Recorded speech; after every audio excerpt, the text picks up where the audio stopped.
బర్చిల్లయి అంటే వాస్తవానికి దావీదు మీద కొంత వ్యతిరేకత కలిగింది. ఈ వ్యతిరేకత కలిగి అతను అరణ్యానికి వెళ్తున్న సమయంలోనే నేను ఎంతకాలం జీవిస్తాను అనే మాట మనం చూస్తాం కదా. మొట్టమొదటి వచ్చిన మనం ఏం చూసాము, యాకోబు పత్రిక 4:14 రేపేమి సంభవించిన మీకు తెలియదు, మీ జీవమే పాటిది, మీరు కొంతసేపు కనబడి అంతలో మాయమైపోవు వంటి ఆవిరి వంటి వారు కారా అంటాడు. ఇక్కడ ఈ రెండవ సమయంలో ఇంత చక్కని మాట అంటారు. కొన్నిసార్లు మన వ్యక్తిగత జీవితము ఏమన్నామో మనకు తెలియదు. మనం దేవునికి లోబడాలనేది దేవునికి ఏర్పాట్లో ఒక భాగము. ప్రతి సమయంలో కూడా దేవుని చిత్తానికి లోబడాలి. రెండవదిగా మనం చూస్తున్నాము 1వ రాజులు 19వ అధ్యాయము 2వ వచనం. 1వ రాజులు 19వ అధ్యాయము 2వ వచనం. యెజెబెలు ఒక దూత చేత ఏలియాకు ఈ వర్తమానము పంపెను. రేపు ఈ వేళకు నేను నీ ప్రాణములో వారిలో ఒకని ప్రాణము వలె చేయని ఎడల దేవుడు నాకు గొప్ప అపాయము. అంతకుముందు ఏలియా 450 మంది బయలు ప్రవక్తల్ని అతను చంపిన సందర్భాన్ని మనం చూడగలుగుతున్నాం పిల్లారా. యెజెబెలు అనే ఒక రాణి ఇశ్రాయేలు దేశాన్ని పరిపాలిస్తూ ఆమె చెప్తుంది ఏలియాతో ఒక ఛాలెంజ్ చేసిన సందర్భాన్ని మనం చూడగలుగుతున్నాము పిల్లారా.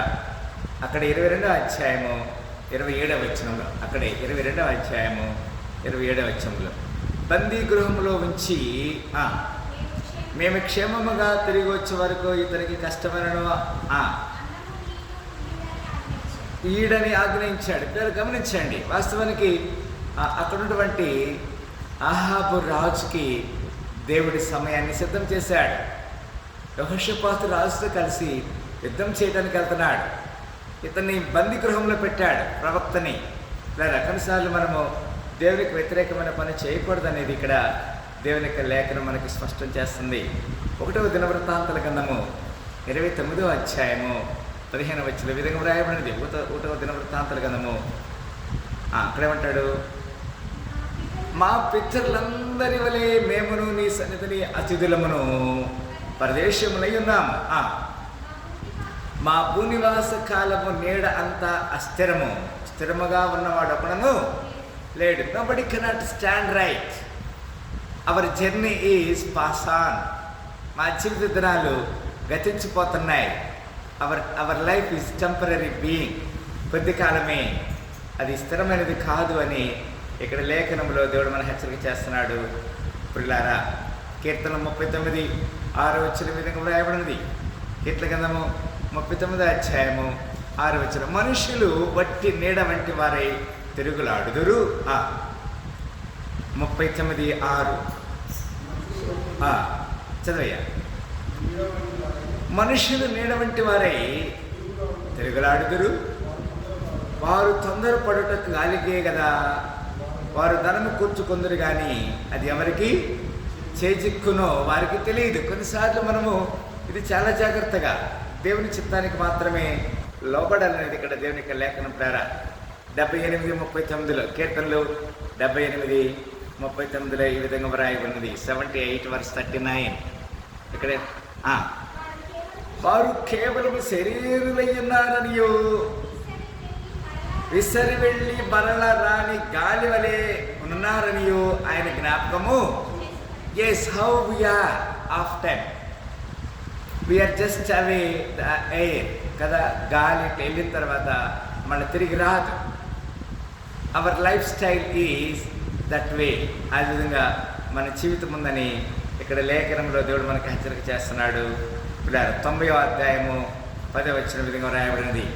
కీర్తనలు 90వ అధ్యాయము 10వ వచనం, మా ఆయుష్ కాలము 70 సంవత్సరములు, అధిక బలమున ఎడల 80 సంవత్సరముల కన్నా ఆయనను వాటి వైభవము ఆయాసమే, దుఃఖమే, అది త్వరగా గతించిన మేము ఎగిరిపోదు. సరే, దేవుడు మనకు ఒక ఆయు పరిమాణాన్ని పెట్టాడు.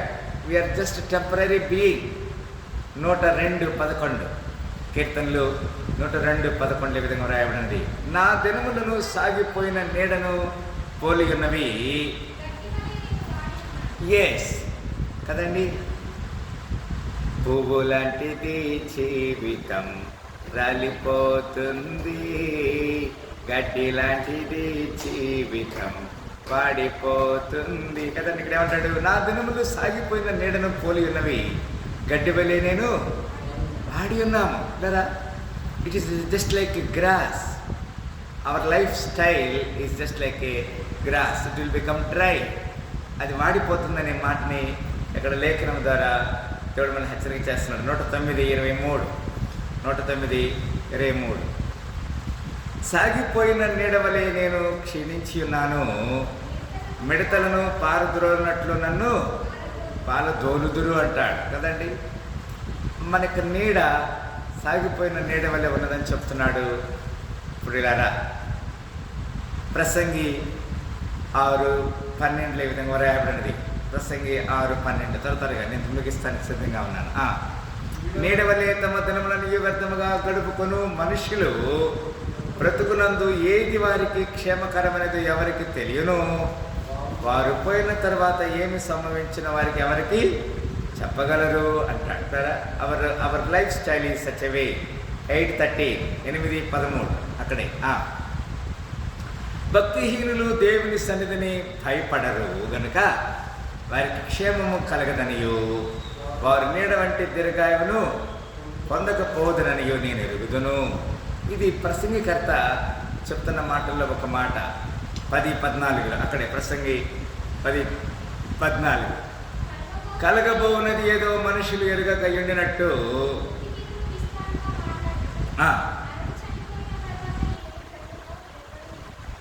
ఎవరికి జరుగుతుంది, ఏమి తెలుస్తుంది పిల్లరా కదా.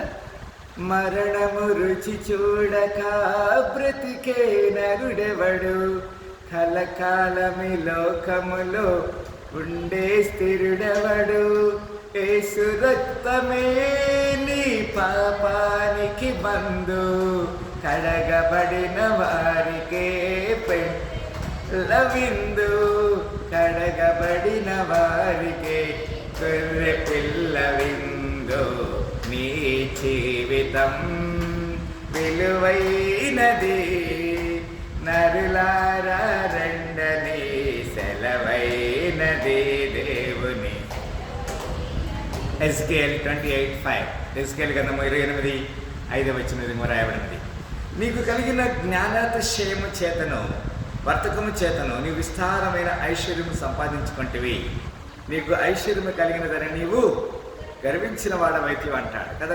కొన్నిసార్లు మనము ఐశ్వర్యం గురించి దేవుడి మాట తెలియజేస్తున్నాడు. మనకంత ఐశ్వర్యం లేదు, మనకి తినడానికే లేదు. లూకా సువార్త 12:20. అయితే దేవుడు వెర్రివాడా, ఈ రాత్రి ప్రాణము అడుగుచున్నాను, నీవు సిద్ధపరిచినవి ఎవరి మగునని ఆయనతో గమనించాలి. కొన్నిసార్లు మనము మన జీవితంలో దేవుడు ఏదైతే సిద్ధపరిచాడో అది ఎవరిదవుతుంది. అపోస్తల కార్యములు 20:22, అపోస్తల కార్యములు 20:22. ఇదిగో నేను ఇప్పుడే ఆత్మయందు బంధించబడిన వాడనై యెరూషలేముకు వెళ్ళుచున్నాను, అక్కడ నాకు ఏమి సంభవించునో తెలియదు కానీ అంటాడు. 20:22 కదమ్మా. అపోస్తలుడు పౌలు గారు తన అంత్యకాలములో సంభవించబడినటువంటి క్రియల్ని ఆయన తెలియజేస్తున్నాడు. 24:25 అక్కడే 24:25 అపోస్తల కార్యం 24:25. ఇంకొక మాట కూడా చూసి ముగిస్తాను. అప్పుడు అతడు ఇది కరెక్ట్. నీతిని గూర్చి, ఆశా నిగ్రహమును గూర్చి, రాబో విమర్శను గూర్చి ప్రసంగించుచుండగా ఫిలిక్స్ మిగులు భయపడి, ఇప్పటికి వెళ్ళము, నాకు సమయము అయినా నిన్ను పిలువనంపించునని చెప్పాను. ఫిలిక్స్ అనే వ్యక్తి వాస్తవానికి ఒక రాజు కదా, ఒక అధికారి. అతనికి భయం పడుతుంది. ఏం చెప్పబోతుంది ఇతను. ఈ రోజుల్లో మనం కూడా దేవుని గురించి కొన్ని విషయాలు చెప్తున్నప్పుడు లోకానికి భయం కలుగుతూ ఉంటుంది. ఇట్లా లాస్ట్ అండ్ ఫైనల్ 1 కొరింథీ 7:31.